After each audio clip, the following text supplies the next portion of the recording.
Hello everyone, welcome back. ഞാനിന്ന് ഓലൻ്റെ റെസിപ്പിയാണ് കാണിക്കുന്നത്.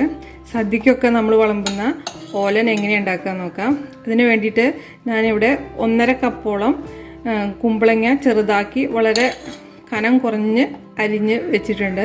വളരെ ചെറിയ അളവിലാണ് ഞാനിത് ഉണ്ടാക്കുന്നുള്ളൂ. അപ്പോൾ ഇതെങ്ങനെയാണ് ഉണ്ടാക്കാൻ നോക്കാം.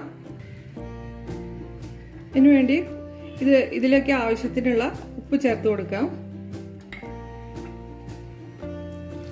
പിന്നെ ഒരു 1/4 കപ്പ് വെള്ളം ഒഴിച്ച് നന്നായി മിക്സ് ചെയ്യും.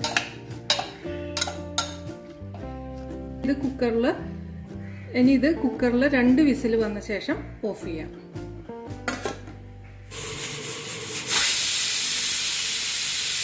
കുമ്പളങ്ങ ഇവിടെ നന്നായി വെന്ത് വന്നിട്ടുണ്ട്. ഇതിലേക്ക് ഒരു ചെറിയ പച്ചമുളക് നടുകീറിയിട്ടിടാം. ഇനി ഇതിൽ ഒഴിച്ച വെള്ളം കുറച്ച് വറ്റി വരാണ്ട് ഈ വെള്ളം മുഴുവൻ വറ്റിയ ശേഷം തേങ്ങാപ്പാൽ ഒഴിച്ചു കൊടുത്താൽ മതി. ഇപ്പോൾ ഇതാ കുമ്പളങ്ങയിലത്തെ വെള്ളം എല്ലാം നന്നായി വറ്റി വന്നിട്ടുണ്ട്.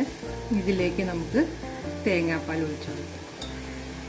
ഇവിടെ ഞാൻ 1 കപ്പ് നാളികേരം ചിരകിയിരുന്ന് ഒരു 1/4 കപ്പ് ചൂടുവെള്ളം ഒഴിച്ച് നന്നായി മിക്സിയിൽ അടിച്ചെടുത്ത് പിഴിഞ്ഞെടുത്ത പാലാണ്. ഇത് ഏകദേശം 1/2 കപ്പോളം വരും.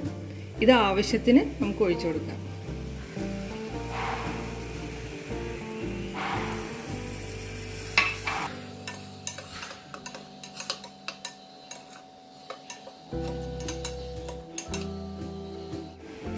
മുഴുവൻ ഞാൻ ഒഴിച്ചു കൊടുത്തിട്ടുണ്ട്.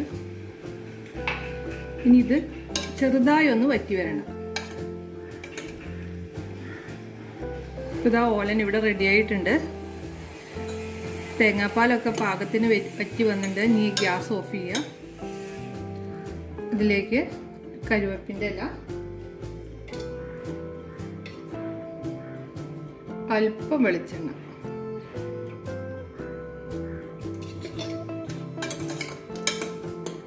ഓലൻ റെഡിയായി. ഇതാ ഇവിടെ ഓലൻ റെഡി ആയിട്ടുണ്ട്. ഇത് നമ്മൾ സദ്യക്കൊക്കെ വിളമ്പുന്ന അതേ തരത്തിലുള്ള റെസിപ്പിയാണ്. ഇതെല്ലാവരും ഫോളോ ചെയ്തുണ്ടാക്കി നോക്കിയാൽ നിങ്ങൾക്ക് നല്ല ടേസ്റ്റി ആയിട്ടുള്ള ഓലൻ കിട്ടും.